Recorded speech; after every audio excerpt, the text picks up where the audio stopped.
88. Jadi usia saya sekarang 33 tahun. Latar belakang saya itu, saya dilahirkan dari keluarga yang broken home.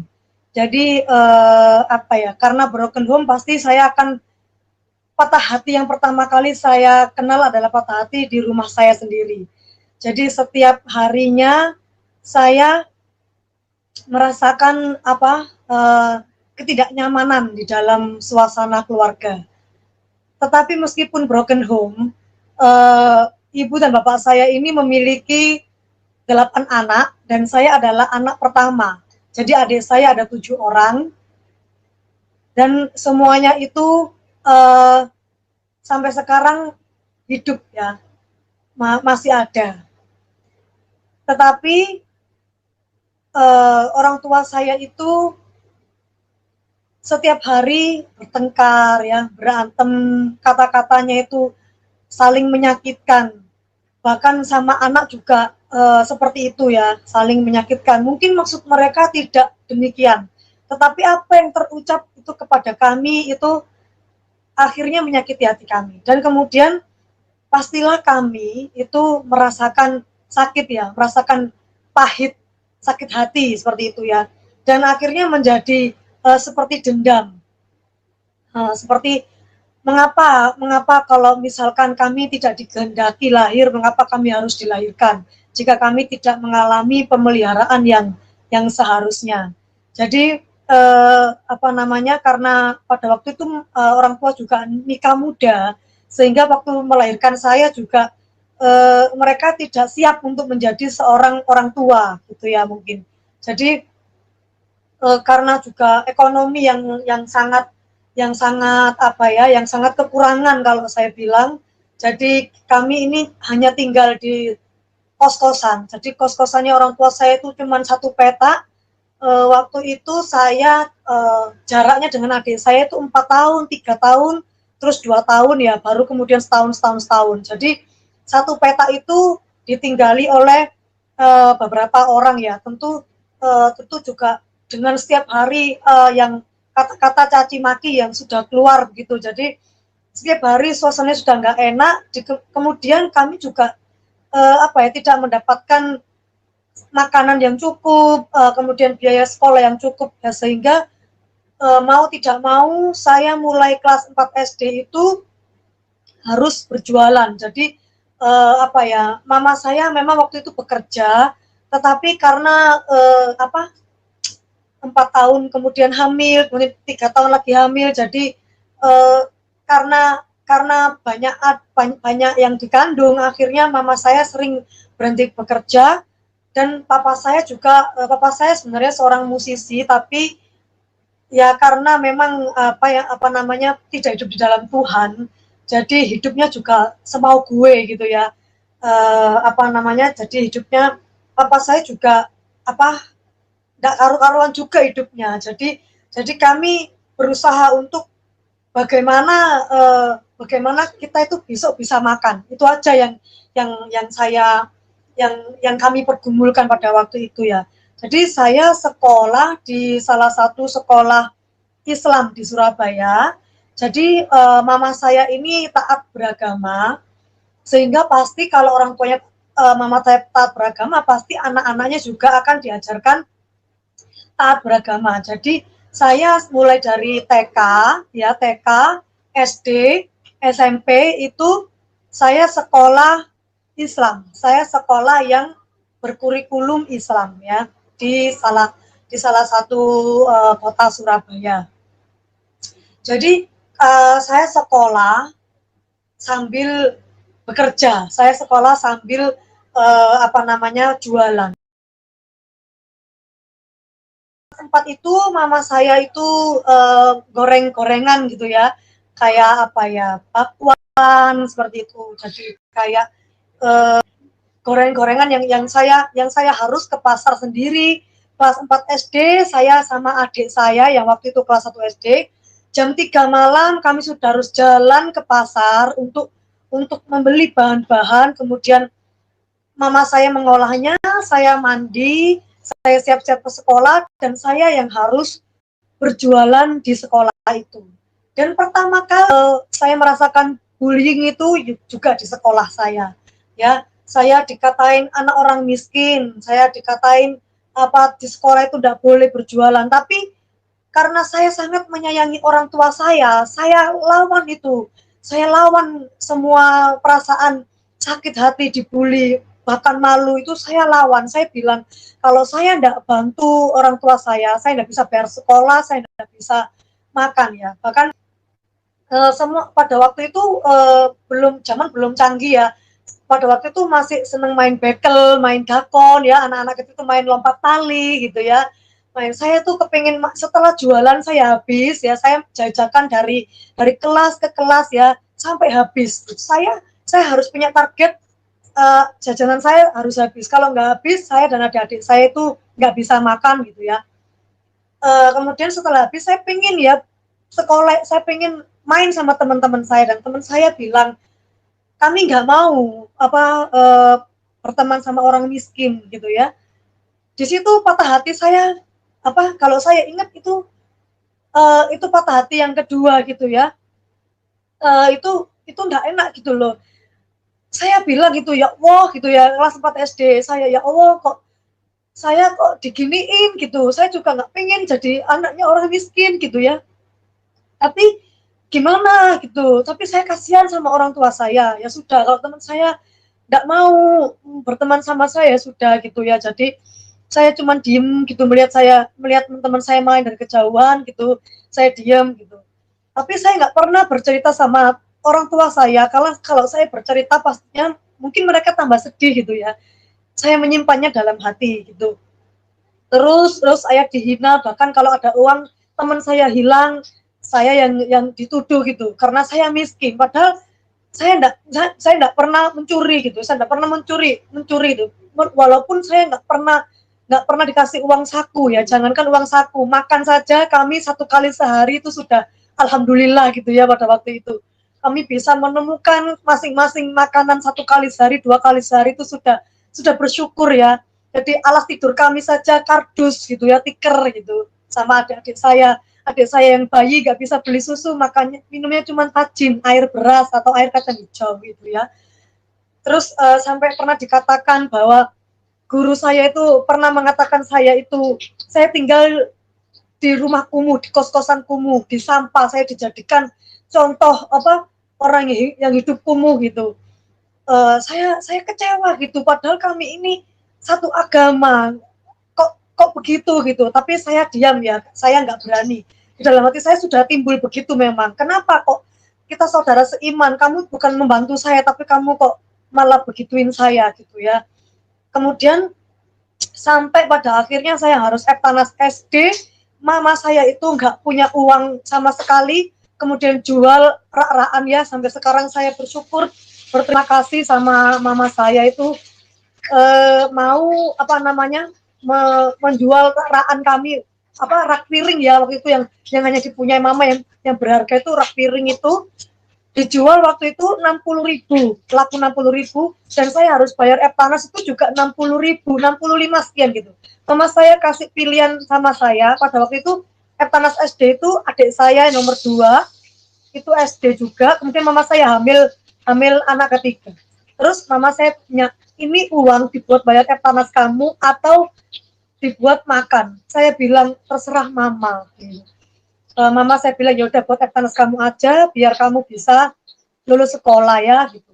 Kemudian benarlah, mama saya membayarkan uang Eptanas itu ya, karena uang jualan hanya bisa buat sehari-hari ya. Belum lagi kayak harus berjualan donat, berjualan apa ya, kepanasan, kehujanan, tapi itu hanya bisa dibuat bayar bayar sekolah, SPP, kayak buku. Saya sering nggak bisa beli, terus hanya buat makan sehari-hari aja ya. Jadi selain jual di sekolah, saya juga harus jual di luar gitu ya, menjajakan di luar gitu. Terus akhirnya saya Eptanas, bener ya, kita serumah itu nggak makan selama 1 minggu. Nggak makan nasi tuh ya, hanya makan teh anget ya, 1 kali 3 hari. Itu saya Eptanas, dan saya masih ingat adik saya nomor 2 itu bilangnya, "Ma, saya pusing gitu ya, lapar, tapi bener-bener gak ada yang dimakan, bener-bener gak ada yang dimakan. Itu saya bener-bener ya Pak ya, sampai sekarang tuh merasakan gimana rasanya nggak makan nasi ya. Kita cuman makan minum teh anget, kadang itu ada yang ngasih, orang ngasih itu kayak apa ya, kayak biskuit gitu ya, tapi rasanya nggak kenyang gitu ya. Nggak makan itu ya, kayak nggak makan tuh itu 7 hari, 7 hari saya lemas gitu ya, nggak bisa mikir itu ya, nggak bisa mikir. Saya bilang saya sholat itu ya Allah, kok rasanya kelaparan banget gitu ya. Terus akhirnya bersyukur saya lulus, tapi angkanya itu minim banget, minim kelulusan ya, tapi saya lulus. Nah SMP saya akhirnya mama saya nggak bisa nyokolain saya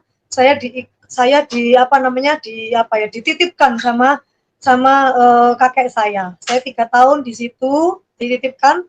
Terus SMA saya ditarik lagi sama mama saya SMA masuk sekolah negeri Surabaya. Saya tes sekolah negeri karena pikir saya kalau sekolah swasta kan terlampau mahal. Kalau SMP SMA negeri masih membayar tapi murah ya. Ya akhirnya masuklah di SMA negeri, salah satu negeri di SMA negeri Surabaya. Saya bahkan jahit seragam pun itu nggak bisa. Jadi papa saya itu yang jahit itu gimana caranya berusaha untuk menjahit baju. Bukan seorang penjahit tapi menjahit baju seragam saya supaya saya itu bisa bisa sekolah. Tetapi saya meskipun sekolah negeri saya pakai hijab ya, karena saya sudah dari SD, SMP, SMA itu saya harus pakai hijab. Saya pakai hijab di sekolah SMA inilah saya merasakan bullying yang semakin parah ya, karena benar-benar semakin mama saya dan bapak saya itu semakin parah pertengkarannya ya, karena orang tua saya ini semakin rusak moralnya ya, semakin rusak moralnya. Ya mohon maaf jika orang tua saya hari ini mungkin menonton video saya tidak bermaksud untuk menjelekkan atau saya hanya ingin menceritakan ya. Dan saya memaklumi setiap orang yang yang melakukan hal itu ya di luar Tuhan. Saya memaklumi. Saya memaklumi. Jadi pada waktu itu saya mengalami bullying yang semakin parah. Papa saya pada waktu itu semakin tidak karuan moralnya, kami semakin kelaparan ya. Adik saya sudah 6 kalau nggak salah waktu itu. Adik saya kalau nggak 5 ya 6. Sebentar, mohon maaf. Nah kemudian saya harus kembali untuk mencarikan adik saya, keluarga saya ini nafkah sembari saya sekolah, yaitu dengan cara mengamen dan berjualan koran di salah satu perempatan di kota Surabaya. Di situ saya pulang sekolah, jarak rumah saya dengan sekolah itu kalau naik angkot ya kira-kira 1 jam. Saya naik angkot 1 jam, kemudian saya lepas ragam saya itu pasti nggak ada makanan ya. Jadi lapar sekali rasanya, lapar. Terus kemudian saya cari kehidupan, bagaimana saya caranya makan, adik-adik saya makan ya, orang tua saya juga bisa makan. Kemudian saya ngamen di situ ya, jual koran di situ. Saya pikir ya orang-orang kaya ini mungkin kasihan lah ya, sekedar membeli koran atau sekedar ngasih uang 1.000 2.000 gitu ya. Ternyata tidak semudah itu. Ternyata saya tidak semudah itu mendapatkan uang. Saya dari pulang sekolah, saya jalan kaki itu ke tempat ngamen saya itu sekitar setengah jam. Dengan perut yang sangat lapar, saya harus ngamen di situ untuk mencari uang di situ. Saya pengen makan ya, pengen makan gitu, pengen makan. Itu jarang yang orang yang ngasih itu jarang. Kadang kalau ngasih itu dengan kayak jijik gitu ya, gini gitu. Itu perasaan saya ya, ya Allah gitu ya, itu ya Allah gitu. Kok saya gini banget ya, saya ini hanya pengen makan, saya pengen sekolah, kok kayak gini banget. Sampai kalau saya hujan itu kehujanan, ya panas kepanasan. Dan apa ya, ya setiap hari saya lakukan seperti itu. Saya setiap hari lakukan seperti itu. Saya harus sekolah, saya harus makan. Kalau saya nggak sekolah, saya nggak bisa lulus, saya nggak bisa bekerja. Itu aja yang saya pikirkan. Nah, belum lagi tantangannya ya, kalau ngamen di jalan itu ada Pol PP ya, Pol PP, Pamong Praja itu, karena kan tidak boleh anak di bawah umur untuk mencari uang ya, karena menurut negara ini kan tidak boleh. Tetapi bagaimana saya menceritakan sama mereka, saya juga nggak pengen gitu ya, saya juga nggak pengen punya kehidupan yang seperti itu. Setiap anak pasti ingin ya memiliki kehidupan yang layak, tapi jalan hidup saya ini begini gitu. Jadi saya dikejar tuh, saya lari ya, sudah lapar dikejar lari lagi ya. Saya pernah nyemplung got, atau saya naik itu apa, kayak di pecinta alam itu apa ya, kayak ada ini pecinta alam ini, itu kan saya pernah naik itu, padahal saya nggak pernah ikut pecinta alam ya, nggak ngerti caranya naik apa ya, climbing gitu ya. Saya naik itu sampai dari atas itu supaya nggak ditangkap gitu ya. Begitu orangnya pergi, saya bingung turunnya kayak apa gitu ya. Jadi kayak apa ya, kayak pepatah orang itu, saya tuh nggak bisa lari. Masa nggak bisa lari? Coba ada anjing yang mengejarnya, saya yakin dia lari. Sama ya, the power of kepepet itu ya Bapak Ibu ya. Kalau orang sudah kepepet ya, kelaparan, itu ditangkap pula ya gitu. Akhirnya saya sampai bilang, saya tantang gitu ya, siapakah engkau Tuhan? Saya tantang, siapakah engkau Tuhan? Kalau kau Tuhannya orang Islam, ngomong. Kalau kau Tuhan orang Kristen, tampakkan dirimu. Kalau kau Tuhannya orang Hindu atau orang Buddha, ngomong gitu. Jangan kau bikin hidup saya kayak gini. Saya bilang gitu. Engkau lahirkan aku di dunia, engkau lahirkan aku di bumi ini, tapi engkau bikin aku susah. Saya ini pengen apa? Saya hanya pengen makan, saya hanya pengen sekolah.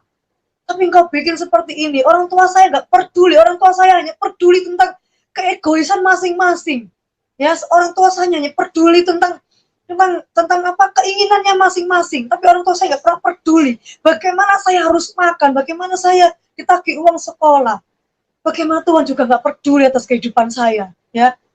Tapi apa yang terjadi? Nggak ada apa-apa ya, nggak ada suara apa-apa ya, ya saya keluncung gitu. Tapi pada akhirnya ya apes juga, saya 3 kali juga ketangkep ya. Yang pertama saya ketangkep sama adik saya sama orang tua saya ya, karena orang tua saya waktu itu menjemput saya ya, jadi ketangkep semuanya. Terus berjanji untuk tidak mengulang lagi ya. Ya namanya gimana berjanji gak mengulang lagi, namanya kalau lapar ya itu pasti akan mencari makan ya. Gak mungkin saya mau mencuri, saya gak mau mencuri, saya gak mau ngerampok ya. Jadi hanya itu yang bisa saya lakukan ya. Saya ulangi lagi kedua, ketangkep kedua ya. Ketangkep kedua, saya itu sama adik saya aja. Adik saya, terus kemudian kami lolos.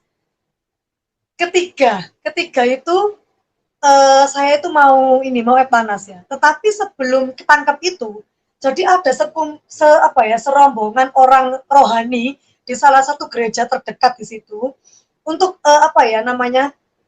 untuk mengayomi anak-anak jalanan. Jadi setiap Sabtu mereka itu bagi-bagi buku rohani, bercerita tentang Tuhan Yesus. Kemudian ada teman saya ini juga yang sekolahnya itu dibayarin ya.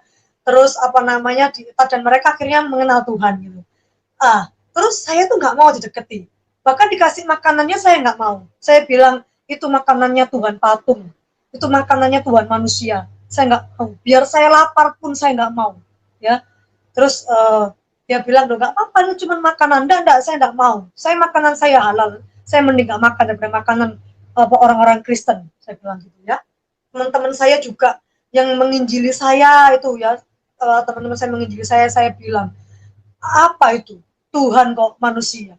Saya meskipun hidup susah kayak gini, ya saya nggak mau menyembah manusia. Jadi di sisi lain, ketika saya terpuruk, saya tantang itu Tuhan orang Kristen Tuhan. Tapi di saat saya itu sudah makan ya, sudah kenyang gitu, saya bilang Tuhan kok manusia.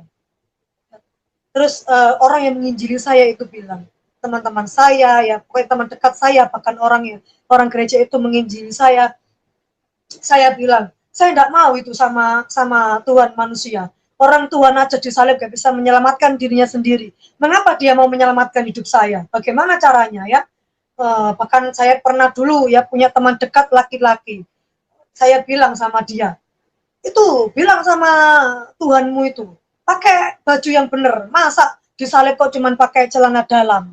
Nggak bisa apa beli, nggak bisa apa beli celana apa nggak bisa pakai baju yang benar, pakai jubah nggak bisa. Terus apa namanya kok pakai mahkota kok duri, diolok-olok kok diem aja. Terus disalib bilang Eli Eli lama sabachthani, Tuhan Tuhan mengapa engkau meninggalkan aku? Kenapa kok Tuhan meninggalkan Tuhan? Nggak masuk akal, nggak waras otakmu itu, saya bilang. Tapi teman saya ini diam ya, dia nggak bisa menjelaskan ya, dia hanya diam. Sambil sambil mungkin dalam hatinya mungkin berdoa supaya saya dijamah Tuhan mungkin suatu hari nanti gitu ya. Terus saya nggak terima, pokoknya saya ada orang teman saya sebangku itu juga Kristen gitu ya, kan saya sekolah negeri itu, teman sebangku saya Kristen, saya bilang Tuhanmu itu kok gondrong, suruh potong rambut itu, Tuhan kok nggak sopan. Terus kan bisa difoto itu, Tuhan kan bisa difoto ya, ya kamu besok itulah biar sama-sama viral kayak Tuhanmu itu ya, foto cheese gitu, saya bilang gitu ya. Semuanya dia. Apalagi kalau saya mau dipelihara sama orang Kristen ya itu ya, ya tentu saja saya nggak mau ya, apa-apaan ini gitu ya. Dan saya tetap nggak mau. Sampai akhirnya ya itulah ketiga kalinya saya ditangkap sama Pol PP ya, tangkap sama PPP. Ketiga kalinya itu semakin parah ya. Eh, apa saya itu dicampur sama orang-orang yang mohon maaf kehilangan orientasi diri, tidak sadarkan diri itu, kemudian dicampur sama orang yang sakit kusta ya. Makanya ketika sekarang saya membaca Alkitab itu orang sakit kusta, saya tuh bisa membayangkan, saya pernah orang yang sakit kusta itu, lepra itu ya, jadi baunya tuh nggak enak gitu ya, putih itu ya. Terus lama kelamaan tuh kayak dagingnya itu terkelupas itu ya, baunya tuh nggak enak. Dan makanannya yang di dalam situ ya, saya tuh hanya dikasih makanan nasi eh, kayak air garam rebusan gitu, terus mungkin tempe atau tahu yang setengah matang atau pindang yang cuman disiram gitu ya. Jadi rasanya tuh nggak enak, saya nggak bisa makan. Ditambah makan yang seperti itu, ditambah orang yang kehilangan orientasi diri itu kan, mohon maaf ya, buang air besar pup itu di depan kita ya, tidur ya gitu. Jadi saya itu 3 hari atau sekitar seminggu saya setiap hari saya bilang tolong keluarkan saya mau Eptanas, tolong keluarkan saya mau Eptanas gitu ya. Pada singkatnya, karena setiap hari saya berteriak, setiap hari saya meminta, setiap hari saya ini akhirnya dikeluarkan juga ya. Dikeluarkan juga, akhirnya saya bebas bersyarat dan saya kembali ke sekolah itu. Guru saya itu saya kasih ketikan bahwa saya itu jadi nggak bayar sekolah ya, nggak bayar sekolah itu mungkin 1 tahun tuh cuma dibayar dua bulan gitu ya. Jadi kalau 3 tahun ya dibayarnya cuma 6 bulan kali gitu ya. Jadi saya itu bener-bener parah itu ya nggak bayar sekolah itu ya. Jadi mungkin guru saya itu udah kayak ini anak nggak niat gitu ya. Jadi apalagi orang tua saya itu, ayah saya itu nggak mau datang ke sekolah gitu ya. Udah nggak ya acuh tak acuh lah. Jadi saya memperjuangkan diri saya sendiri gimana saya supaya lulus sekolah. Akhirnya saya lulus akhirnya saya kasih bahwa bukti saya ini nggak mampu. Saya ini selama ini tuh ditangkap di Liponsos ya, pondok sosial. Akhirnya dengan bukti dan stempel memang benar itu, akhirnya saya ini dianggap dilunaskan. Tidak membayar Eptanas, tidak membayar SPP, dilunaskan ya. Syukur saya waktu itu, alhamdulillah saya sujud syukur ya di lapangan itu. Akhirnya kemudian saya Eptanas dan saya lulus. Nah, saya lulus itu pada waktu itu saya umur 18 tahun ya, karena di 18 tahun ini saya beberapa bulan saya kerja dan saya menikah ya, karena patah hati, broken home, broken heart ya. Saya pikir dengan menikah masalah keluarga saya itu akan selesai. Saya nggak lagi ikut orang tua saya Saya pikir saya akan bahagia bersama pasangan hidup saya. Akhirnya saya menikah. Begitu saya menikah, saya hamil sekitar 5 bulan, ya, saya menemukan suami saya itu ada tanda-tanda selingkuh begitu ya. Tapi saya tidak tahu. Yang saya tahu, saya dipulangkan ke orang tua saya, dia bilang alasannya sudah tidak cinta lagi. Jadi saya tidak bekerja karena saya hamil, saya tidak bekerja, dikembalikan ke orang tua saya.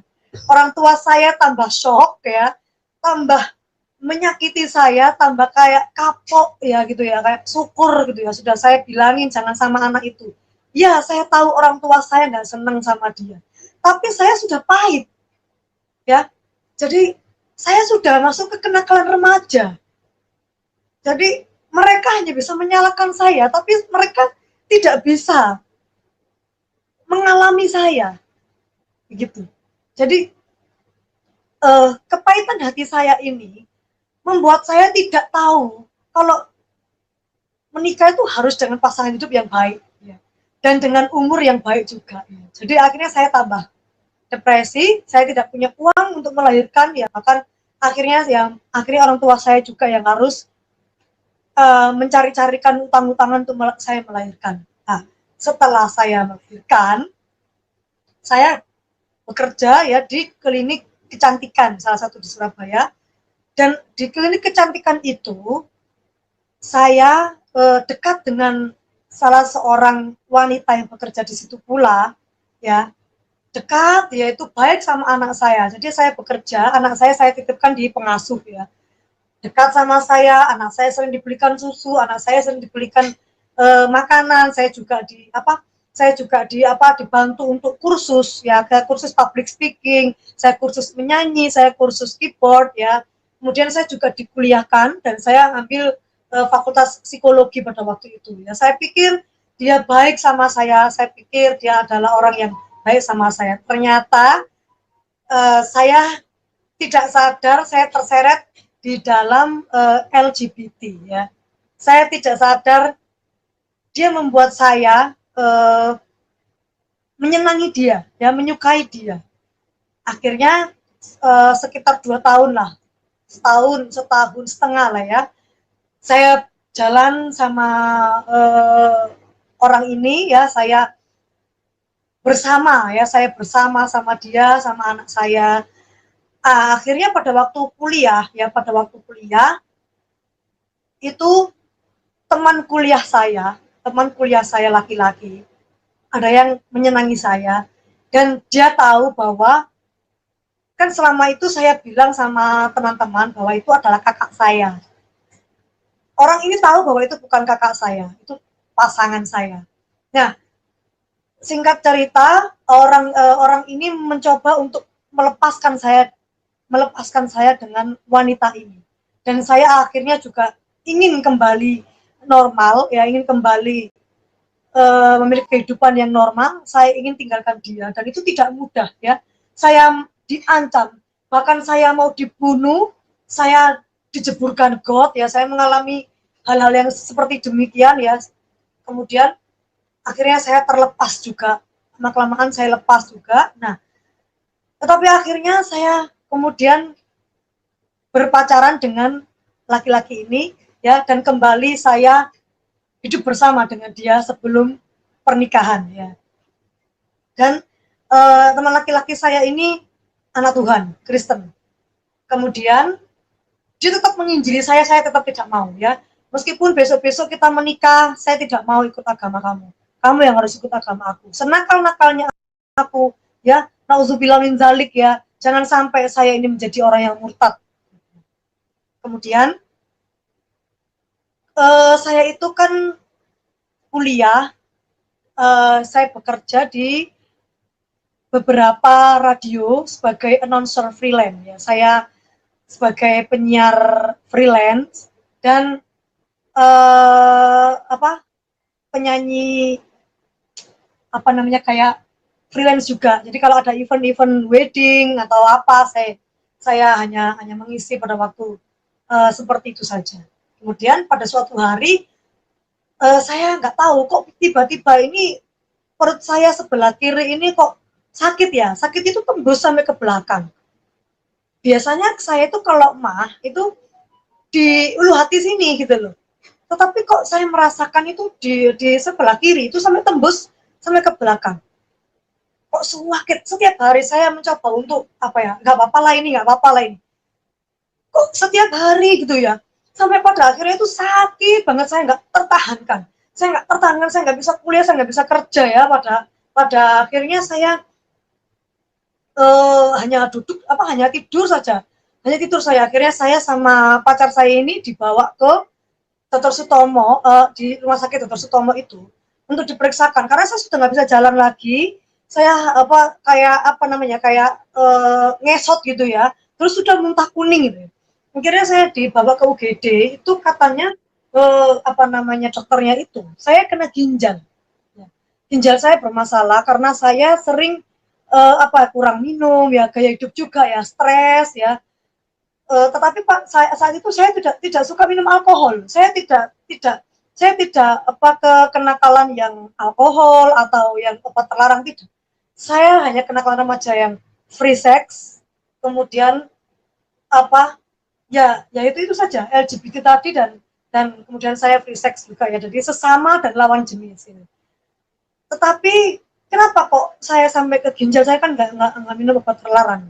Jadi saya memang sering minum obat pusing ya, obat pusing itu saya sering minum. Kemudian lari ke ginjal gitu ya.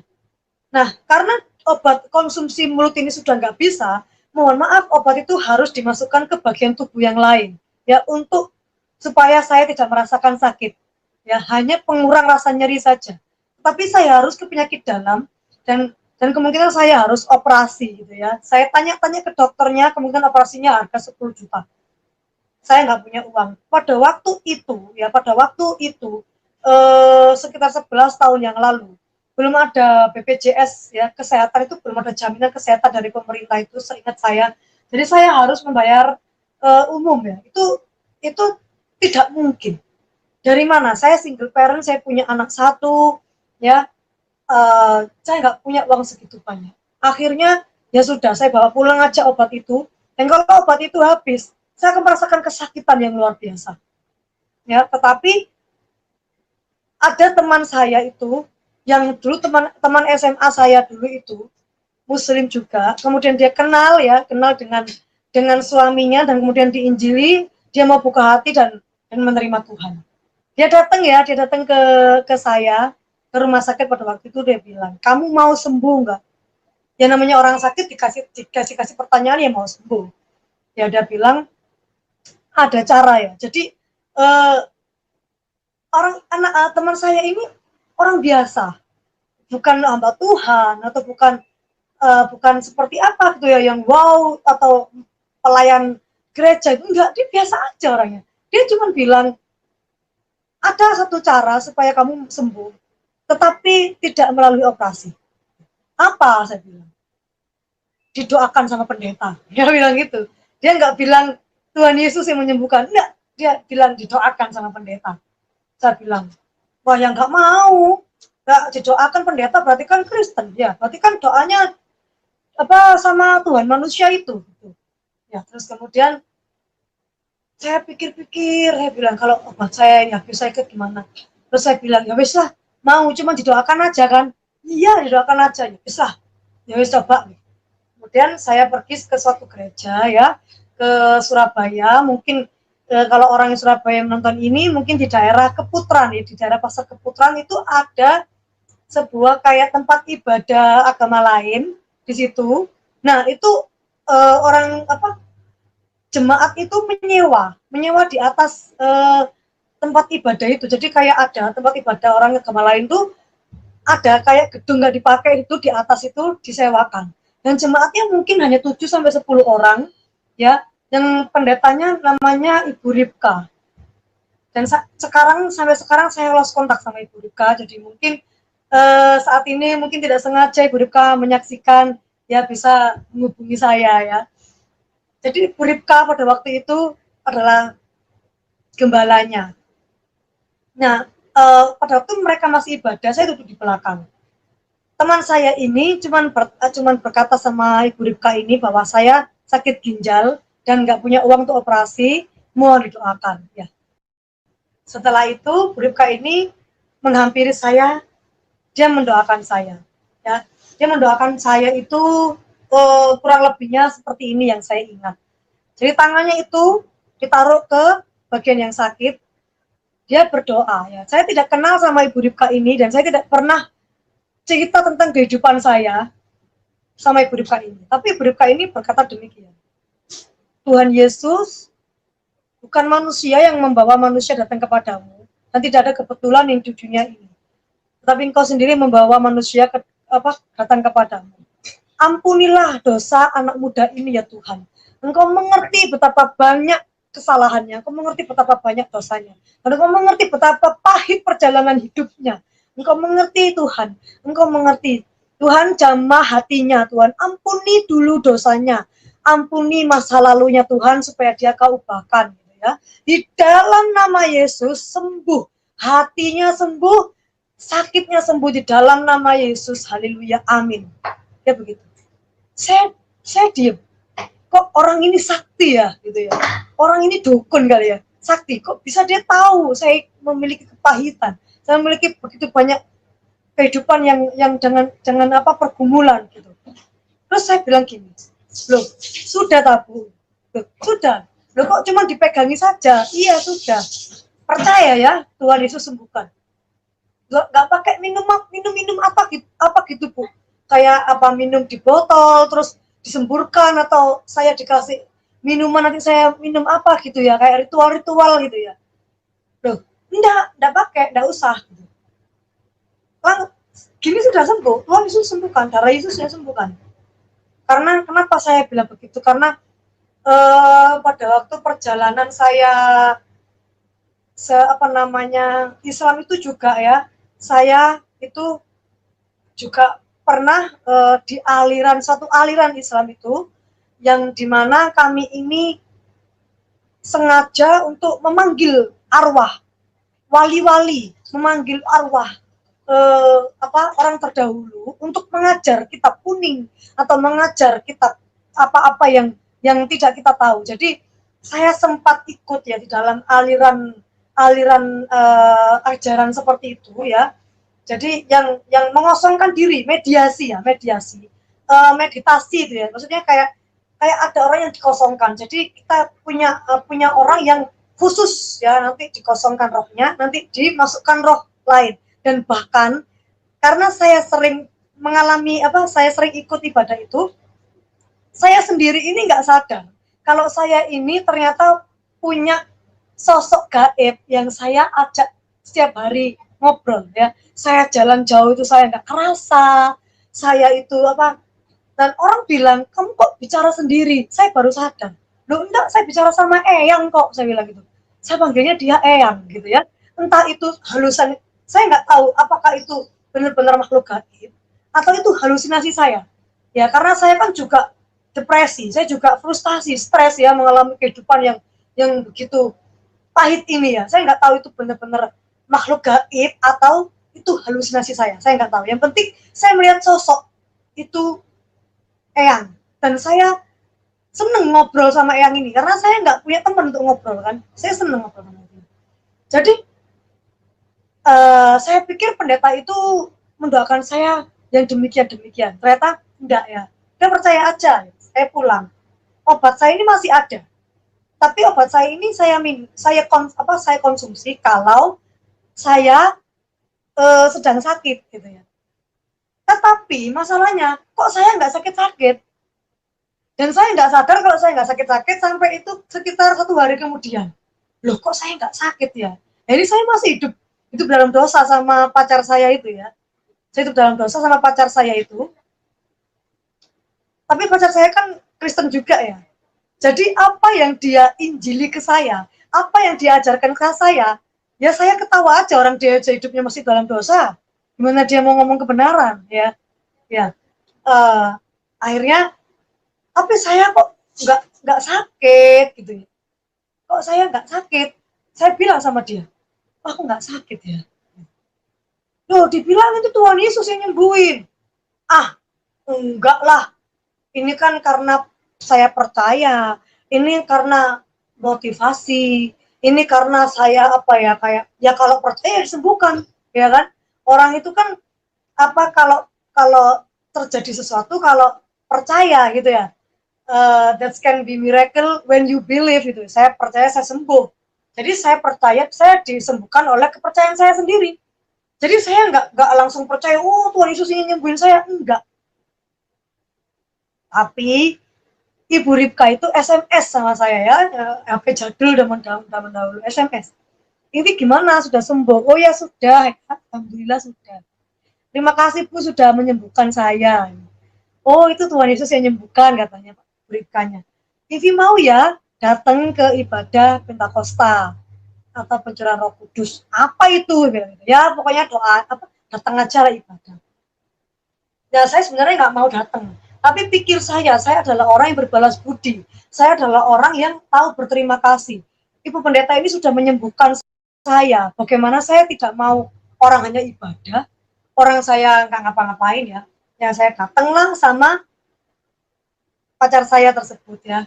Nah, datang ke gereja itu ya, saya duduk di belakang. Saya lihat orang Kristen itu nyanyi, nangis ya, tepuk tangan. Dalam hati saya, apa-apaan sih orang-orang Kristen ini, sedih nangis ya, orang mati sedih nyanyi, seneng nyanyi, mati nyanyi, oh, kok hidupnya kok nyanyi aja, terus nyanyinya nggak pakai wudhu. Dalam hati saya kan, nggak pakai wudhu ya, enak gitu ya, doa itu nggak pakai berwudhu gitu, enak gitu ya.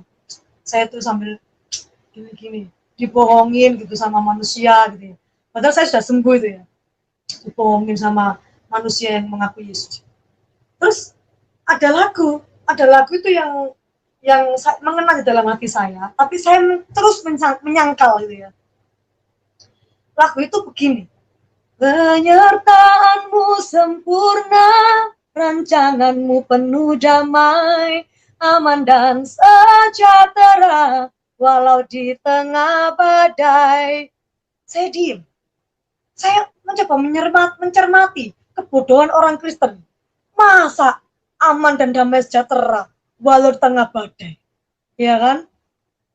Badai itu kayak apa? Badai itu kan, wah, saya juga badai, orang-orang ini kan nggak tahu badai kehidupan. Dari kecil saya apa namanya menerima bullying ya, orang miskin nggak ditemenin, sampai SMA saya harus ngamen, teman-teman saya itu tahu ngamen, saya diketawakan ya, saya diketawakan itu, saya aduh rasanya itu. Ditambah lagi saya ke LGBT, tambah lagi saya apa diceraikan suami saya harus jadi single parent. Badai kok aman? Amannya dari mana? Menipu ini. Aman dan sejahtera walau di tengah badai gitu. Terus kan masuk akal. Terus ada lanjutannya kan, ingin ku selalu bersama, rasakan keindahan itu, arti kehadiranmu Tuhan. Wah, bersama Tuhan. Tambah ngaco. Karena saya dulu pernah diajari sama ustazah saya ya, manusia itu nggak ada yang bisa bersama Tuhan. Manusia itu nggak ada yang bisa melihat Tuhan. Kalau manusia itu melihat Tuhan, pastilah dia akan mati. Bagaimana orang Kristen kok mengaku-ngaku bersama dengan Tuhan? Ya kan, itu kan pembohongan publik itu. Bersama dengan Tuhan. Arti kehadiranmu Tuhan. Ya, sudah. Gimana orang-orang ini? Saya cuma gitu. Tapi itu ada di dalam hati saya gitu. Di dalam hati saya. Ya apa sih gitu. Saya orang-orang itu sama nangis gitu ya, sama nangis gitu. Kayak terharu gitu. Ya saya diam aja. Terus pada waktu sudah selesai ibadah, saya dipanggil sama pendeta itu, sama para pendoanya. Jadi kalau mungkin 7-10 jemaat ya, jadi mungkin yang melayani Tuhan ya 4 orang, yang 6 adalah jemaatnya ya. Jadi gembalanya manggil saya di depan, karena gerejanya kan gereja kecil gitu ya, jadi mimbarnya ya sejajar gitu ya. Dipanggil ke depan, nah terus saya didoakan. Nah ada 2 orang yang di belakang saya, itu di belakang saya, satu di depan saya. Itu begini tangannya gitu, kayak yang satunya begini, yang satunya begini. Kayak apa ya? Kayak nampanin gitu loh, kayak apa ya? Kayak nanti kalau jatuh kamu tak topang gitu ya. Saya pikir ini apa mau diapain ya? Mau di kayak di mantra-mantra gitu. Tapi saya diem. Mau apa Bu gitu? Oh doa aja kok gitu. beribukanya itu doa gitu. Doa, oh ya udah gitu. Nah, mereka sambil memainkan lagunya ya, mereka kan berbahasa bahasa yang saya tidak mengerti ya, bahasa lain ya. Bahasa kalau saya upamakan tuh orang-orang ini kayak ya maaf kata bilangnya lalalalala sapa papa gitulah ya. Orang ini kerasukan semuanya. Kerasukan semuanya. Saya makin takut gitu. Orang-orang ini kerasukan. Orang-orang ini apa namanya? Kok begini gitu loh. Ngapain orang-orang ini gitu sambil terus berdoa, sambil terus menyanyi. Nah, Ibu Ripkanya ini apa berdoa ya di kepala saya itu. Kan kalau sakit kemarin berdoanya di perut saya. Kali ini tuh berdoanya tuh di kepala saya. Ya, dia berdoanya itu yang saya ingat begini.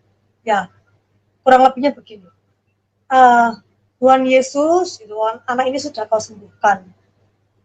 Jika engkau sendiri yang ingin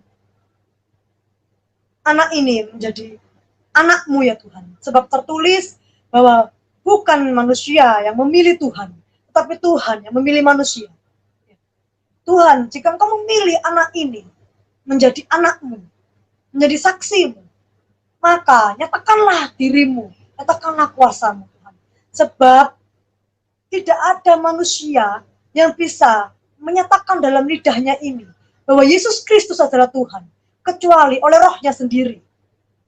Jadi anakmu ini tidak bisa mengaku dengan lidahnya dan berlutut Tuhan untuk menyembah engkau jika engkau sendiri tidak memilihnya Tuhan. Tetapi aku berdoa supaya engkau memilihnya Tuhan. Jika engkau memang berkenan, nyatakanlah kemuliaanmu, nyatakanlah kuasamu, nyatakanlah dirimu Tuhan kepada anak ini. Di dalam nama Tuhan Yesus. Haleluya. Amin. Ketika Bu Ripka ini bilang amin, ya, amin. Kan saya kan diem gini kan, saya diem gini. Ketika amin itu suatu roh itu masuk ke dalam hidung saya. Wush, itu masuk, itu terasa sekali. Nah, ini apa ini? Ini apa? Terus masuknya itu pelan ya. Masuknya itu pelan sampai ke leher, pelan ke leher, ke tubuh saya, wah saya ini kerasukan saya ini. Tetapi saya tahu orang kerasukan, adik saya kandung itu pernah kerasukan. Orang kerasukan itu tidak sadar. Orang kerasukan itu pasti akan berbuat jahat ya. Pasti kata-katanya itu mengerikan, melotot-melotot ya. Pasti dia melakukan hal yang, ya kalau kerasukan setan, ya berarti dia melakukan hal yang setan lakukan gitu ya. Tetapi saya ini sadar, ya. Saya ini penuh kesadaran bahwa saya itu dimasukin roh, tapi bukan roh setan. Saya percaya itu bukan roh setan, karena hati saya itu damai gitu. Hati saya itu damai sampai ke kaki itu ya, ke telapak kaki saya itu begitu hangat semua. Saya nggak tahan. Saya nggak tahu tiba-tiba saya itu jatuh ke depan ya. Oh, saya tahu, rupanya orang yang di belakang saya sama di depan saya tadi itu berjaga-jaga menopang saya supaya ketika saya rebah, saya nggak kena lantai gitu ya. Kemudian saya dibiarkan saya jatuh gitu. Tiba-tiba saya menangis gitu. Saya menangis dan tiba-tiba saya mengikuti bahasa orang-orang itu. Ya, saya mengikuti bahasa itu. Saya kok bisa kayak orang-orang itu gitu loh. Oh, saya kok menangis, saya sadar, saya tanya sama Tuhan, siapakah engkau Tuhan? Dan kagetnya saya mendengar audible telinga saya dan hati saya seperti sinkron, connecting. Suara gitu ya, saya bilang, akulah Yesus yang kau tertawakan itu. Akulah Yesus yang kau hina-hina itu. Oh, saya langsung tersungkur. Ampuni aku Yesus. Ampuni aku gitu. Kemudian saya menangis, saya nikmati. Oh, ini namanya hadirat Tuhan. Oh, ini gitu ya. Jadi saya mengalami Roh Kudus itu, karena pada waktu itu adalah hari pencurahan Roh Kudus ya. Saya mengalami itu sebelum saya dibaptis dengan air. Kemudian akhirnya setelah saya selesai, saya berangsur-angsur saya sudah selesai menangis, saya bilang sama Ibu Ripka itu, baptiskan saya sekarang juga. Tapi Ibu Ripka itu tidak langsung membaptiskan, tapi Ibu Ripka ini mengajari saya tentang siapa Yesus dalam Alkitab. Jadi pengajaran Alkitab dulu, kemudian barulah saya dibaptis, tetapi saya dibaptisnya di gereja lain ya. Nah, itulah yang latar belakang dan peralihan saya, bagaimana saya bisa percaya kepada Tuhan Yesus. Jadi saya tidak mempan melalui penginjilan, tetapi saya percaya mungkin orang-orang yang menginjili saya waktu itu terus berdoa buat saya, sehingga satu hari saya ditangkap Tuhan Yesus di waktu dan tempat yang tepat ya. Yaitu itu peralihan saya, bagaimana saya bisa percaya sama Tuhan Yesus. Dan setelah itulah yang penting, bagaimana tantangan saya untuk mengikut Tuhan. Bagaimana tantangan saya untuk saya tetap bertahan ya. Jadi ketika Tuhan sudah ada di dalam hati saya berani untuk mengakui bahwa saya sekarang sudah menjadi orang Kristen. Pada waktu itu saya langsung nyatakan bahwa saya Kristen itu di Facebook, dan orang tua saya melihat. Ya. Meskipun saya broken heart, tidak ada orang tua yang bahagia melihat anaknya murtad. Jadi saya memaklumi dengan sangat mengapa orang tua saya itu kecewa dengan saya. Jadi orang tua saya, papa saya langsung bilang bahwa saya sudah keluar dari akidah akhlak. Saya sudah tidak dianggap lagi anak mereka karena mereka begitu kecewa ya, karena terputuslah segala perkara di saat orang Muslim itu sudah meninggal, terputuslah segala perkara kecuali 3 perkara, yaitu anak yang soleha yang mendoakan orang tuanya saat mereka sudah meninggal, yang kedua ya ilmu yang bermanfaat, ya yang ketiga yaitu amal jariah, yaitu amal kebaikan yang akan menjadi penolong kita waktu disiksa kubur. Jadi ketika saya adalah anak pertama, ya, dan saya dididik sekolah Islam, tentu saya mengerti pelajaran fikih, tauhid ya, Al-Quran, hadis, akidah akhlak ya, saya mengerti ya. Bahkan bahasa Arab, karena di situ kan sekolahnya Islam, saya diajarkan bahasa Arab, saya diajarkan menulis Arab pego. Saya bukan hanya bisa mengaji, tapi saya sebelum umur 4 tahun ya, sebelum TK, saya sudah bisa Al-Quran, saya sudah membaca Al-Quran bahasa Arab itu, dan di SD saya sudah bisa menulis pego atau Arab gundul. Jadi Arabnya nggak pakai harokat. Kalau orang Muslim pasti tahu apa itu Arab pego, Arab gundul ya. Tentu saya bisa. Dan kemudian saya tahu betapa kecewanya orang tua saya. Saya memaklumi, saya tidak marah ya, saya memaklumi. Saya biarkan, tetapi pada waktu itu saya sudah membaca firman Tuhan bahwa siapa orang yang tidak mengakui aku, maka Tuhan Yesus pun tidak mengakui kita di depan Bapa. Jadi saya meminta Tuhan untuk berani untuk mengakui bahwa saya sekarang sudah Kristen, yaitu saya anak Tuhan. Ya. Akhirnya tantangannya itu saya langsung putus sama saudara-saudara. Semua saudara saya bilang, saya menjual agama, saya tidak betah hidup susah, maka saya menjual agama. Saya bilang, saya tidak menjual agama. Yesus itu kasih, Allah itu kasih. Terus mereka terus aja mendebat saya. Saya diem ya, karena saya nggak ngerti apa yang harus saya katakan ya. Kemudian saya sudah saksi, tapi mereka tetap tidak percaya. Ya akhirnya Singkat cerita, saya ini menikah dengan pacar saya tersebut ya. Saya menikah dengan dia karena kita sudah satu iman. Saya menikah sama dia. Uh, tetapi ada hal-hal yang membuat saya begitu kecewa, dan iblis itu begitu menyerang saya, dan bagaimana caranya saya itu kembali kepada kepercayaan saya yang lalu ya. Bagaimana caranya supaya saya itu meninggalkan Tuhan. Ada titik-titik saya itu ingin meninggalkan Tuhan kembali ya. Itu lewat tragedi yang setelah saya menikah. Jadi setelah saya menikah dengan pacar saya ini, diberkati ya di gereja, itu keluarga anak saya yang pertama ini yang tadinya membuang saya, itu diberitahu sama keluarga saya bahwa saya sekarang sudah menjadi Kristen. Mereka berusaha kembali merebut anak saya, dan saya nggak mau.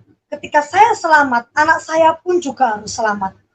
Saya bawa anak saya ini ke tempat kelahiran suami saya, yaitu ke Jakarta ya. Tetapi memang pada awalnya orang tua suami saya ini memang tidak menyetujui saya, karena saya seorang janda yang beranak satu. Tetapi suami saya ini begitu mengasihi saya, dia ingin mengambil saya menjadi seorang istri. Akhirnya suami saya tetap menikahi saya. Dan di sana ketika saya pergi dari Surabaya ke Jakarta itu, saya naik sepeda motornya suami saya, butut ya, sambil membawa barang-barang yang bisa saya bawa seperti baju begitu saja, yang lain saya tinggal. Dengan di sana suami saya ini tidak memiliki pekerjaan apapun, ya kita gambling di sana hanya untuk menyelamatkan jiwa anak saya ini. Kemudian saya di sana dan saya ditolak mentah-mentah sama keluarga suami saya, yang mereka adalah turunan dan keluarga hamba Tuhan, bahkan keluarga seorang gembala. Saya memaklumi, saya tahu memang tidak baik menikahi seorang istri yang menikahi seorang perempuan yang sudah beristri sebelumnya. Tetapi saya bilang sama mertua saya, ya saya memohon ampun sama Tuhan. Jikalau apa yang saya ambil jalan ini suatu kesalahan, saya memohon sama Tuhan supaya saya itu berkenan di mata Tuhan. Saya ini ingin mengenal Tuhan lebih dalam lagi, kayak gitu ya. Terus tetap saja mertua saya ini tidak menerima saya dengan baik ya. Akhirnya saya bergereja lokal di sana bersama anak saya yang masih kecil pada waktu itu, dan keluarga suami saya masih belum menerima saya. Mereka memusuhi saya, mereka mengeluarkan kata-kata yang pahit ya. Disitulah saya berkata, mengapa kok orang Kristen seperti ini? Seharusnya saya baru menjadi seorang Kristen, baru menjadi anak Tuhan, seharusnya saya dibimbing. Mengapa mereka semuanya memahitkan hati saya? Mereka menjelek-jelekan saya di gereja yang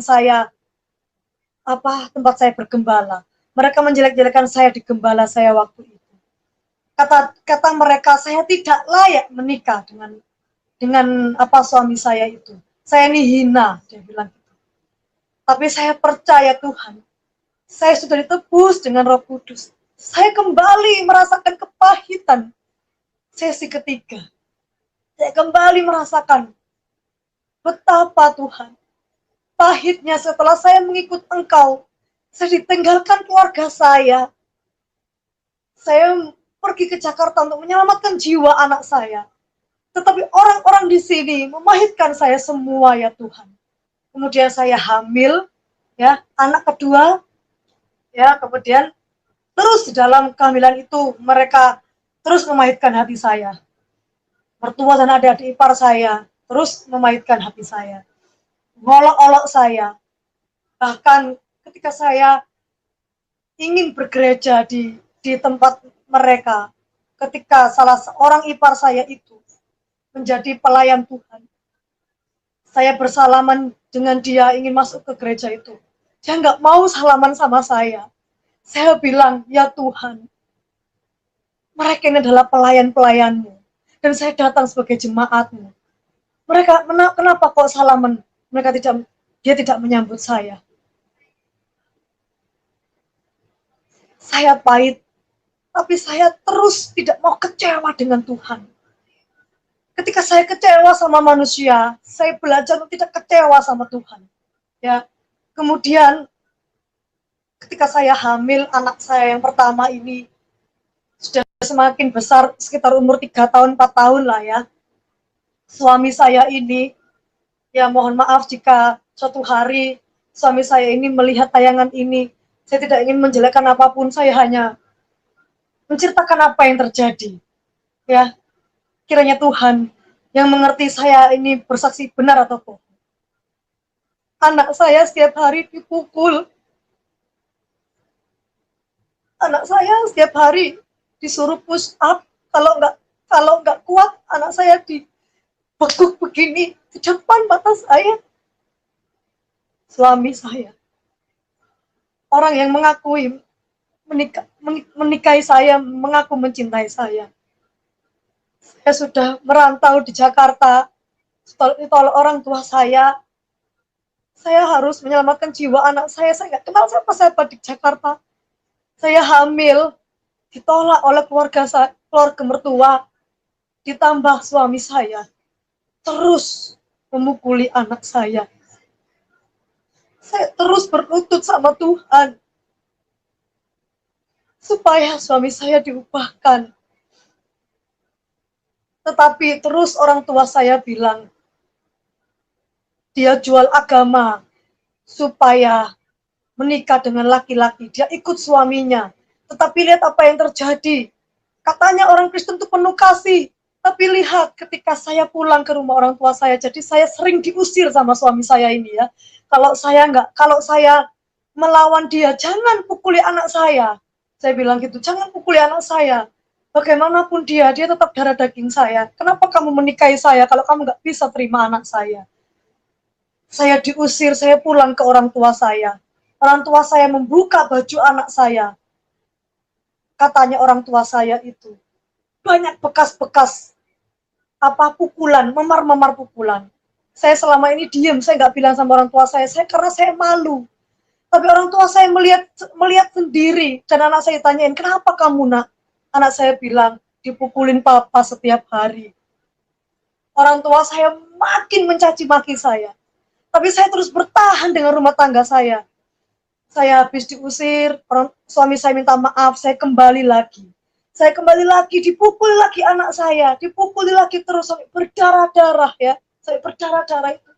Sampai tetangga-tetangga saya itu mau laporkan suami saya ke polisi, tapi saya bilang jangan laporkan, itu suami saya.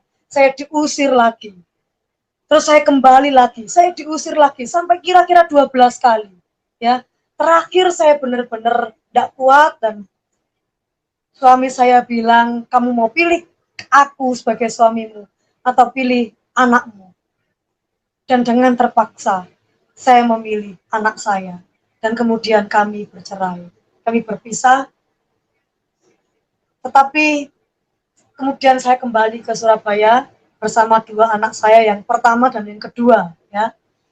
Disitulah tantangan-tantangan bagaimana saya mengikut Tuhan. Jadi ketika saya dari pertama kali, 11 tahun yang lalu saya dibaptis ya, hingga saat ini, saya terus bergumul, saya terus diizinkan Tuhan mengalami pencobaan-pencobaan.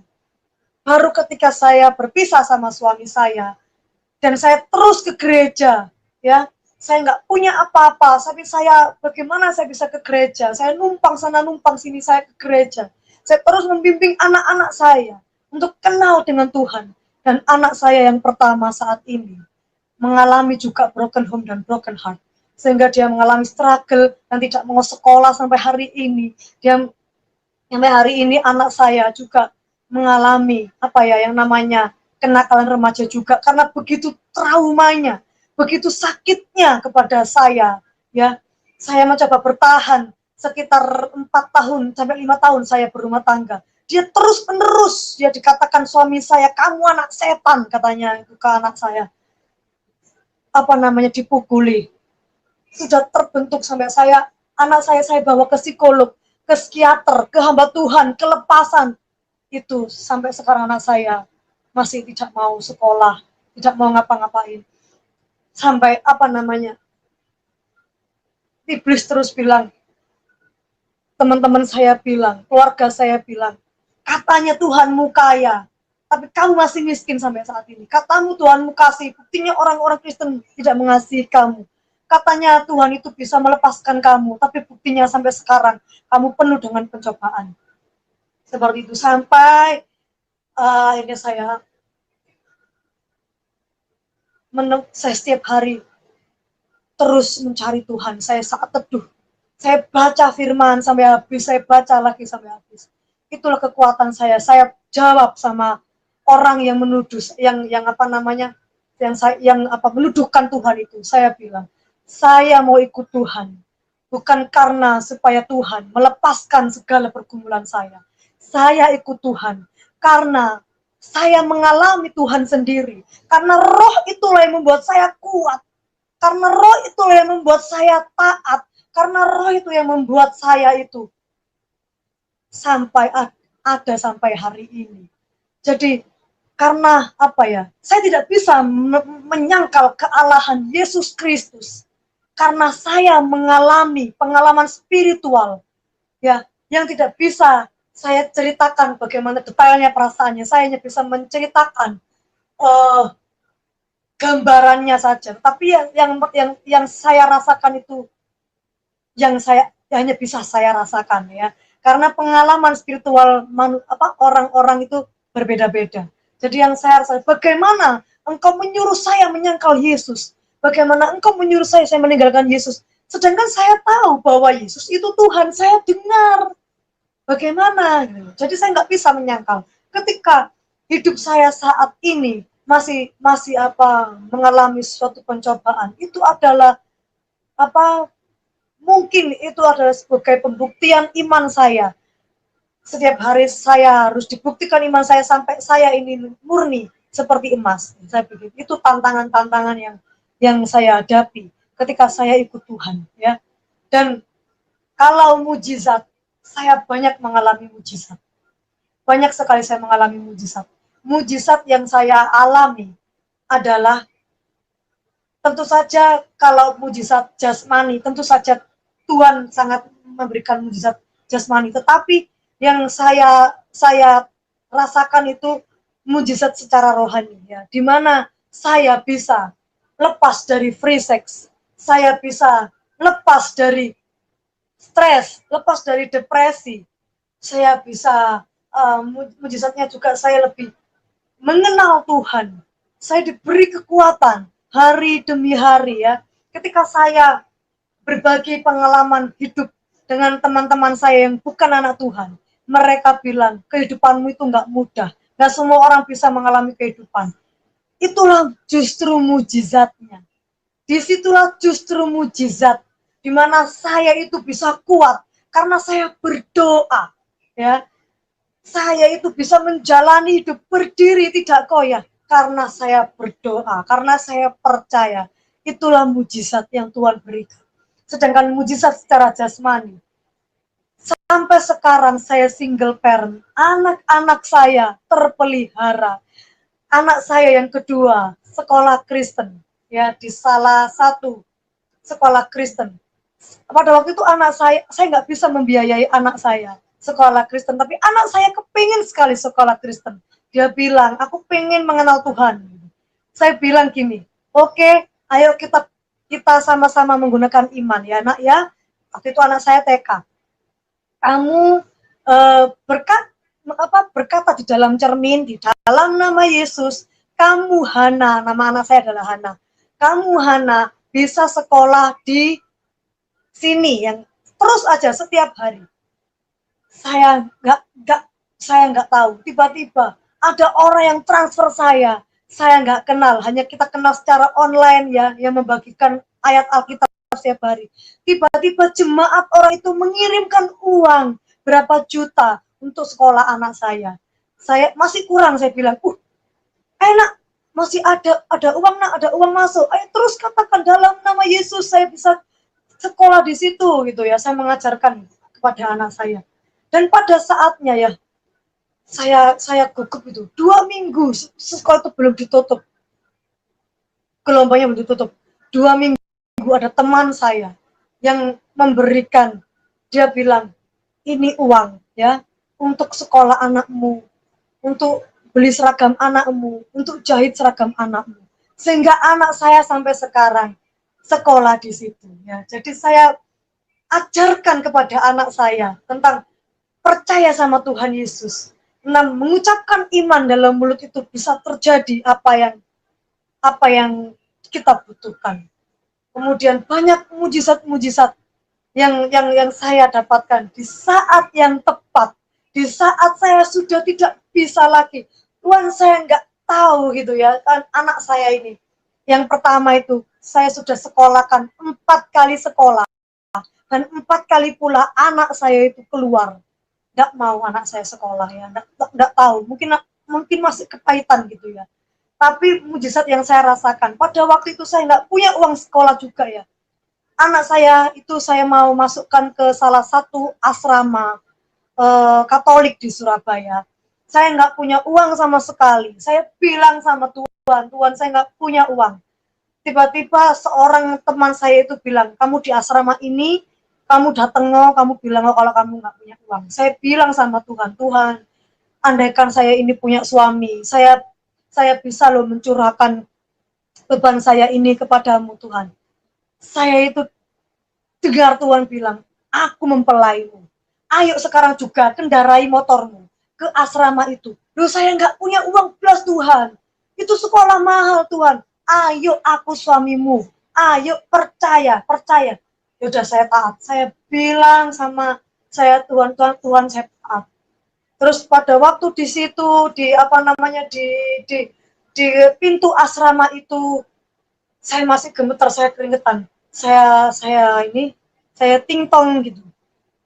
Dibukalah sama seorang. Ya Bu, ada apa? Iya Pak, saya boleh masuk. Oh ya boleh gitu. Terus saya bilang apa ya Tuhan? Bilang aja apa adanya. Saya bilang sama dia, saya mau nyekolahkan anak saya mau kepingin anak saya ini di asrama supaya menjadi baik, tapi saya nggak punya uang sama sekali.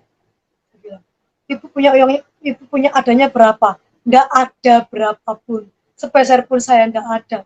Tiba-tiba saya menangis, tolong saya Pak, tolong saya, kalau nggak tolong saya, anak saya gimana Pak, tolong saya Pak, Tuhan Yesus yang nyuruh saya ke sini, tolong saya, kalau Bapak nggak mau Pak ya, terserah Bapak berurusan sama Tuhan Yesus sendiri, saya bilang gitu ya. Terus ya Pak, iya, saya bilang Romo dulu, Ibu tenang dulu, Ibu pulang ya, saya bilang Romo. Nggak lama kemudian saya ditelepon sama Romonya itu, saya suruh datang untuk mengisi formulir, dan Bapak Ibu Saudara yang saya kasihi, saya tidak membayar 1% pun. Anak saya masuk ke sekolah itu tidak membayar 1% pun ya. Dan ya pada akhirnya anak saya itu kabur dari asrama. Susternya sampai kewalahan sama anak saya, katanya anak saya nakal sekali ya. Ya, tetapi saya sampai sekarang keluarga saya dibilang anak saya itu yang ada setannya lah ya. Anak saya itu saya suruh ke ke orang pinter ya, untuk ruqyah, untuk ke anak pinter, supaya ke orang pinter untuk menghilangkan setan yang ada dalam anak saya. Tapi saya bilang dengan tegas kepada orang tua saya tidak akan membawa anak saya kemanapun, ke spiritual apapun kecuali nama Yesus. Biarkan anak saya saat ini belum sembuh jiwa atau raganya, biarkan, tidak apa-apa, saya terus berdoa. Jangan pernah menyuruh lagi saya untuk pergi kepada siapapun kecuali pada Tuhan Yesus. Orang tua saya langsung diam. Sekalipun Tuhan tidak mau menyembuhkan anak saya, biarlah Tuhan yang menjadi Allah saya. Sekalipun Allahku itu tidak menolong saya, aku tidak akan menyembah Allah Tuanku. Saya bilang, kan mama saya kan waktu itu yang bilang. Jadi saya menghormati mamaku, saya menghormati orang tua, tapi saya tidak akan menyembah Allah selain Tuhan Yesus. Seketika itu orang tua saya tidak pernah lagi untuk menyuruh saya ke siapapun sampai sekarang. Dan saya banyak rasakan mujizat-mujizat Tuhan yang tidak bisa saya ungkapkan di sini. Tetapi itulah mujizat-mujizat ya, sampai detik ini anak-anak saya tidak pernah merasakan kelaparan. Tuhan tidak pernah mengurangi jatah makan saya 3 jadi 2, 2 jadi 1, tidak sama sekali. Saya dan anak-anak saya terpelihara. Saya dan anak-anak saya merasakan damai sejahtera, disertai oleh Tuhan. Meskipun belum semua pergumulan saya dijawab ya, dan sampai sekarang saya juga tetap mengasihi orang tua saya, mengasihi adik saya yang kedua ya. Adik saya yang kedua ini saya bawa, adik saya yang kedua ini mengalami sakit penyakit yang tidak bisa disembuhkan ya. Sampai akhirnya adik saya ini divonis mau mati sama dokter. Dan saya harus pada waktu itu membiayai adik saya. Pada waktu itu juga sekitar 2 tahun yang lalu, saya pun tidak punya uang ya, saya single parent, saya juga tidak punya uang. Akhirnya saya terpaksa berhutang ya, berapa puluh juta untuk menyembuhkan adik saya ini. Dan adik saya ini akhirnya tidak sembuh tetapi pulih ya, keadaannya pulih sampai sekarang ya. Saya tidak tahu bagaimana cara membayar hutang sampai sekarang, saya terlilit hutang. Tetapi saya katakan sama adik saya, sama keluarga saya ikhlas membantu keluarga saya ikhlas membantu adik saya, dan saya percaya bahwa Tuhanlah yang akan melunaskan hutang saya. Ya, saya bilang gitu. Tetap adik saya kemudian ingin mengenal Tuhan Yesus, dan saya kenalkan Tuhan Yesus kepada adik saya, dan adik saya dibaptis, dan saya bilang sama dia, setelah kau dibaptis, kau akan menerima tantangan. Dan ternyata adik saya itu kembali ke kepercayaannya yang lama. Sampai saat ini saya bergumul supaya jiwa adik saya diselamatkan oleh Tuhan, dan saya memilih di beberapa teman-teman yang grup-grup pendoa ya, beberapa grup pendoa, saya berdoa supaya jelas saya ingin hutang saya dilunaskan untuk yang kemarin untuk penyembuhan adik saya, tetapi terlebih itu saya ingin jiwa adik saya diselamatkan kembali. Karena adik saya sempat dibaptis dan meninggalkan Tuhan, entah karena dia tidak kuat dengan celaan-celaan itu, entah karena sesuatu hal yang lain ya. Tetapi saya terus mendoakan bahwa adik saya boleh kembali diselamatkan, dan anak-anak saya ini juga terus mengenal Tuhan dan takut akan Tuhan. Demikian kesaksian saya lewat terbelakang saya, peralihan saya, tantangan saya, dan mujizat saya. Sudah saya ceritakan semuanya. Waktu dan tempatnya saya kembalikan kepada Bapak Pendeta Yusuf. Haleluya, luar biasa. Bagaimana seorang yang tadinya begitu menghina kekristenan, menghina Tuhan Yesus, dan di sini terbukti sekali lagi bagi teman-teman yang belum kenal Tuhan, Tuhan Yesus itu adalah Tuhan yang benar. Dan kita melihat seperti firman-Nya, dia mengajarkan kasihilah musuhmu dan berdoalah buat mereka. Mintalah berkat buat mereka. Dan ini bukan hanya kalimat yang ditulis di dalam buku, tapi itu adalah sebuah perbuatan, sebuah hakikat daripada Tuhan. Karena dia sayang manusia. Makanya walaupun Mbak Invi dengan segudang penghinaan kepada Tuhan Yesus tetap sayang, tetap mengasihi. Bahkan Tuhan Yesus datang menolong, membebaskan Mbak Invi dari segala keterpurukan, dari segala artinya disepelekan orang, dipandang mungkin dianggap kurang seimbang dengan yang lain, dipandang sebelah mata. Tuhan Yesus datang untuk menolong dan mengangkat bagaimana Tuhan membuat mujizat di dalam hidupnya. Ya, kenalilah Tuhan, karena kalau Anda hanya berpatokan kepada berdasarkan buku, tapi hidupmu tidak mengalami Tuhan, sangat disayangkan. Karena saya mau beritahu kepada kita, semua manusia bisa tulis buku. Bahkan pembohong besar pun bisa tulis buku. Oleh sebab itu, berhati-hati. Jadi kalau kita bilang buku yang kita pegang itu adalah firman, maka dia harus terbukti di dalam hidup kita. Perkataannya itu harus realisasi. baru itu namanya menjadi firman yang hidup. Jadi bukan hanya segudang kalimat yang memberatkan kita pegang, kita baca, tapi tidak ada dampaknya, tidak ada yang terjadi di dalam hidup kita. Ya, Tuhan Yesus berkata, jika kamu ditampar pipi kanan, berikan juga pipi kirimu. Jika kamu diminta bajumu, serahkan juga jubahmu. Tidak ada manusia yang bisa berkata seperti ini. Tidak ada nabi yang bisa bicara begini, tidak ada rasul yang bisa bicara begini, apalagi yang palsu. Tidak mungkin manusia bisa bicara seperti itu. Karena ini hanya perkataan dari Tuhan yang benar. Dan bagaimana Tuhan sudah menyatakan dari seorang yang menghina Tuhan Yesus. Waktu Tuhan Yesus datang ke Mbak Invi, dia tidak katakan kau ini penghujat, kau ini pengkhianat, kau ini penghina ya. Tuhan Yesus tidak berkata begitu. Kau menistakan aku ya? Tidak. Tuhan Yesus datang dengan kasih-Nya. Itulah Tuhan yang benar. Sebab itu di dalam hidup ini, sekali lagi saya ulangi, ada dua kuasa yang datang di dalam hidup manusia. Satu, Tuhan yang baik, itulah Tuhan Yesus. Dan dua adalah setan yang jahat, yang menjahati manusia. Setan memasukkan kebencian, iri hati, fitnah, kebohongan, percabulan, perjinahan, bahkan produk setan yang paling tertinggi adalah pembunuhan. Dan dia menghadirkan lewat kebencian dulu. Kebencian semakin memuncak, maka dia akan pakai manusia lain untuk membunuh yang lain. Setan itu haus darah, makanya dia menghalalkan darah orang. Nah, oleh sebab itu berhati-hati teman-teman, supaya kita jangan sampai salah beriman. Kita harus beriman kepada Tuhan yang benar, karena Tuhan yang benar, Tuhan yang mengasihi manusia, dan itulah Tuhan Yesus.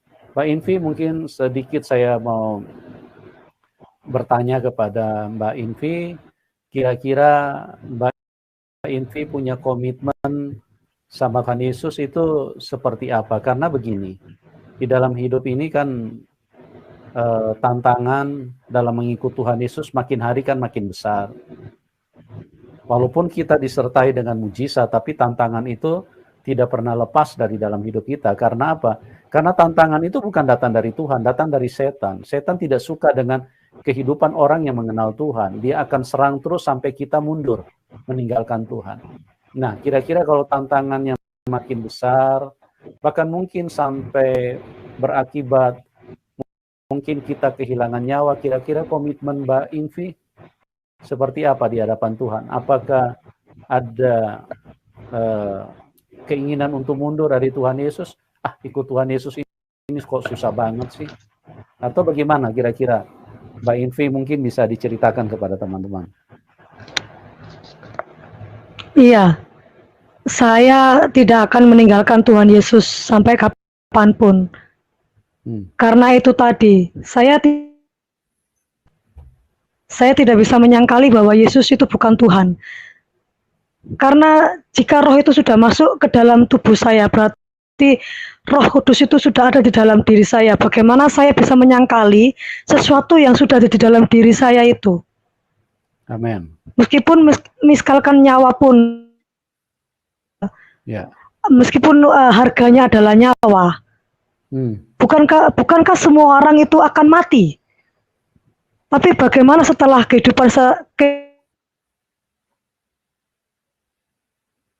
Ya, teman-teman, ini sinyalnya sedikit terganggu. Kita coba maksimalkan dulu ya. Mungkin narasumbernya bisa dikeluarkan dulu, baru nanti suruh masuk lagi. Karena ini kelihatannya sinyal sedang kurang bagus. Ya, Pak Invi? Ya, bisa dengar? Ya, bagaimana Mbak? Tadi terputus. Iya, mohon maaf ini sinyalnya. Jadi sekali lagi apapun yang terjadi, Yesus Kristus tetaplah Tuhan. Bukan Tuhan saya, tetapi Yesus Kristus adalah Tuhan. Tuhan yang benar. Mengapa saya berkata demikian? Meskipun nyawa adalah harganya, memang saya harus akan bayar. Mengapa? Bukankah kita semua akan mati? Amin. Meskipun saya mundur, meskipun saya menyerah, suatu hari nanti saya akan mati.